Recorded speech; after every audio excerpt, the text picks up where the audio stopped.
इन अधिकारियों का नाम लिख लो। समय परिवर्तनशील होते ही इन्हें बताएगा कि किस तरीके से नंगा नाच किया जाता है।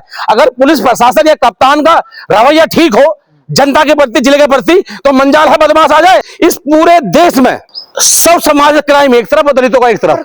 अड़चन होंगे हम अपने कंधों पे, कभी अपनी बहन की, कभी अपने भाई की, कभी अपने बुजुर्ग की। भोजन के नाम पर शोषण होता, चबाड़ का चूड़ होगा। मैं खुलकर कह रहा हूं, मैं चबाड़ हूं, मैं इसलिए कह रहा हूं। शोषण होता दलितों का, कहीं खटीक मार लिया, कहीं धोबी मार लिया, कहीं चमार मार लिया, कहीं चूड़ा मार लिया। इस बात का जवाब देना पड़ेगा। एक दलित मुझे बताओ जिसने जबरदस्ती जाकर किसी घर पर बदतमीजी करी हो। जब कोई हमें छेड़ेगा तो छोड़ेंगे हम भी नहीं। अगर इसी प्रदेश में मुख्यमंत्री बहन कुमारी मायावती होती तो मंजालेस कप्तान की पुलिस घुस जाती मथुरा में। आप कह रहे हैं पुलिस भी जातिवाद कर रही है सर? सबसे बड़ा जातिवाद जिले का प्रशासन करता है, मुखिया बैठे हुए, चाहे वो डीएम हो या पुलिस का कप्तान हो। कमजोरों की कोई लड़ाई नहीं लड़ी जाती। अगर बाबा साहब कलम से मजबूत ना होते तो हमें ये अधिकार ना मिलते जिन अधिकारों दम पर आज हम यहां बोल रहे हैं। मेरे दलित भाइयों, तुम्हारा कोई नहीं है, तुम्हारा स्वयं तुम खुद हो। तुम्हारे लिए बाबा साहब का संविधान है, कलम है, और तुम्हारे लिए तुम खुद हो। आपको जो जैसे परेशान करता है उसका जवाब वही दो। तो जब तक टिट फॉर टैट जवाब नहीं दोगे शोषण होगा तुम्हारा। लोगों ने समझ लिया है कि दलित है, चमार है, चूड़े हैं, भंगी है, धोबी है, इन्हें जितना मारोगे उतना ठीक है। अरे कौन है? बार थोड़ा ही हो रहा, बारात रोकना तो आप जवाब देना पड़ेगा, लड़ना पड़ेगा, संघर्ष करना पड़ेगा। मैं तो कहता हूं साहब, जो आपके मान सम्मान को ठेस पहुंचाए उसका जवाब दो। तो पुलिस प्रशासन पे आपको कौन से पुलिस की बात कर रहे हैं आप? मेरठ का कप्तान बैठकर यह कह रहा है कि वो प्रेम प्रसंग मामला है। अरे प्रेम प्रसंग मामले में हत्याएं नहीं की जाती, रेप बलात्कार नहीं होते। उसकी भी मंशा यही है कि मरने वाली जो लड़की है वो दलित है, कुछ नहीं होगा।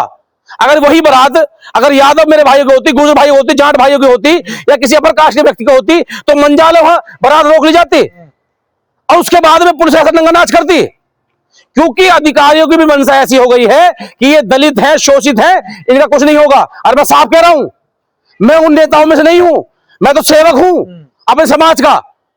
जितना जीना है जी लिया।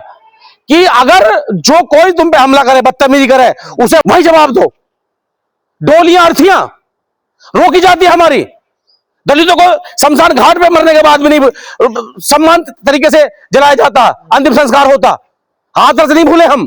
और आप देख रहे हो ये डोली ही रोकी गई एक तरीके की, जो मारा पीटा गया मथुरा में। और एक व्यक्ति ये कह रहा है कि वो हमारी बेटी है। आप मुझे बताओ 70 साल 75 साल की आजादी में किस अपर कास्ट के व्यक्ति की या किसी और समाज के व्यक्ति की अर्थी या डोली रोकी गई हो? दलित समाज के साथ ही क्यों ऐसा हो रहा है? क्योंकि ये लड़ना नहीं सीख रहे। तो ऐसे तो अराजकता फैल जाएगी ना। देखिए तो मजबूर कौन कर रहा है? दोनों कप्तान के बयान सुने आपने? एक सुन में बोल रहे हैं प्रेम प्रसंग का मामला था, हत्या क्यों, रेप क्यों?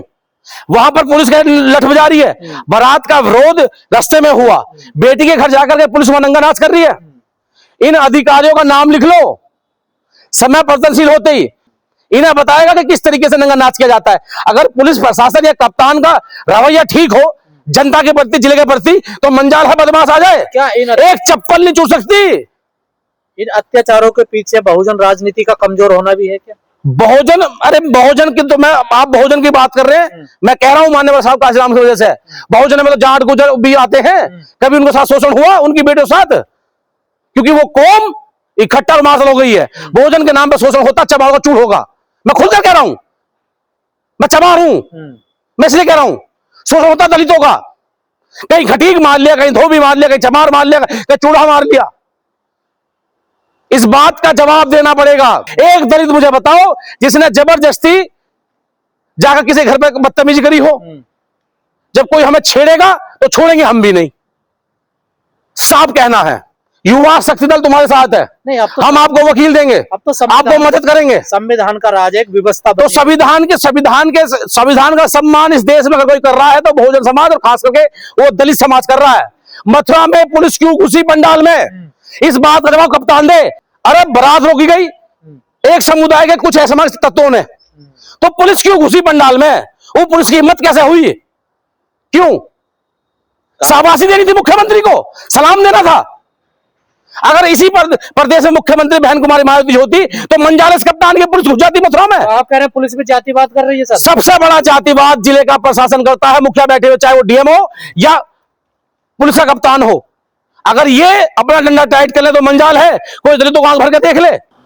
मेरठ के सरजना में एक बेटी के जो उसको उठाकर ले गए, उसकी मां की हत्या करी, यही कप्तान था। उसके बाद में तुरंत घटना कैसे हो गई? 2-3 महीने बाद ही, क्योंकि पुलिस जीरो, फेलियर जीरो है पुलिस का।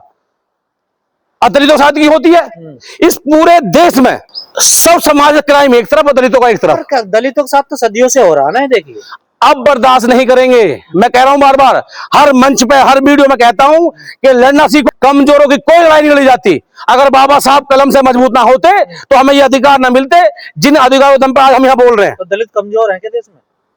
वो अपने आप को जो है बताने की कोशिश कर रहे हैं। इतनी बड़ी आबादी है उनकी, तो आबादी से कुछ नहीं होता, लड़ने से होता है। जब लड़ना सीख जाओगे तो चाहे तुम्हारी आबादी कितनी हो, मैं तो साफ कह रहा हूं, इस भीड़ का क्या करेंगे? अड़चन होंगे हम अपने कंधों पे, कभी अपनी बहन की, कभी अपने भाई की, कभी अपने बुजुर्ग की। पर दलित तो एक टाइम के खाने की लड़ाई लड़ रहा है, उसके घर में तो चूल्हा नहीं चलता। अरे उस खाने से क्या फायदा जब हमारी बहन बेटों की इज्जत रुक जाएगी? पूरे देश के दलित मुंह पे चांटा है ये चांटा राष्ट्रपति के मुंह पे भी है कि मथुरा में दो बहनों की बारात रोक दी गई कि 2 दलितों बारात रोक दी। कौन बोला? ये चांटा और तमाम नेताओं के मुंह पर है, मेरे मुंह पर है। क्यों हम लोग इकट्ठे लड़ना नहीं चाहते? तो दलित नेताओं की भी जिम्मेदारी है कहीं ना कहीं। सबसे बड़ी जिम्मेदारी तो उन्हीं की है। जो बन जाता है वो मठाधीश हो जाता है, वो अपने कमरे से बाहर निकलना नहीं चाहता। और मैं साफ कह रहा हूं, जिस दिन समाज ने युवा अकाली दल को इस्लाह कर दिया कि वो अपने समाज की लड़ाई और मजबूत से लड़ सके, तो तुम करके दिखा देना। पर बीजेपी तो ये कहती है कानून का राज है, देखिए गुंडे भाग गए, बदमाश भाग गए हैं। जो बीजेपी इस बात को कह रही है, बीजेपी के आप आंकड़े उठाकर देख लीजिए, दलितों को सबसे ज्यादा मारने पीटने वाले एमपी, एमएलए, विधायक, उनके गुंडे बीजेपी में तो है ही। बताओ, आप कोई घटना बताओ, मैं आपको बताता हूं। प्रधानमंत्री खुले मन से कहते हैं दलितों को मत मारो, मुझे मार लो। देखो, देश का प्रधानमंत्री से झूठा व्यक्ति इस दुनिया में कोई है ही नहीं। गुजरात में जो कांड हुआ, जहां वो गाय के नाम पर दलितों को मारा गया ऊना में, अरे मुझे मत मारो, मैं दलित भाइयों को मार लो। कभी उस घर पे गए हैं? अगर पैर ही धोने थे दलित थे तो उस मां के जाके धो लेते। वो 6-7 बच्चे थे। तुम्हारा कोई नहीं है, ऐ मेरे दलित भाइयों, तुम्हारा कोई नहीं है। तुम्हारा स्वयं तुम खुद हो। तुम्हारे लिए बाबा साहब का संविधान है, कलम है, और तुम्हारे लिए तुम खुद हो। आपको जो जैसा परेशान करता है उसका जवाब वही दो, कोई बात नहीं, अंजाम जो होगा देखा जाएगा। हम लड़ेंगे आपके लिए, ललकार दो, इकट्ठे हो। जब मेरे परिवार में मेरे परिवार ही नहीं बचेगा तो मैं क्या करूंगा जी करके? आपने देखा नहीं, रोहटा में एक दलित लड़की की जो बेचारी बीए की छात्रा थी, उसके साथ रेप किया गया, उसकी हत्या की, उसको जंगल में घेर दिया। तो दलित आसान टारगेट है भाई। सेल्फ डिफेंस में जब आप पे हमला हो तो जवाब देना पड़ेगा। आपने देखा नहीं मथुरा में क्या नंगा नाच हुआ? दो सगी बहनों की बारात चढ़ रही थी, उनकी बारात तो रोक लिया गया, और उसके साथ साथ बदमाश भी थे, पुलिस वालों ने डंडा बजाया, पंडाल में तोड़फोड़ की गई, वो बारात भगा दी गई।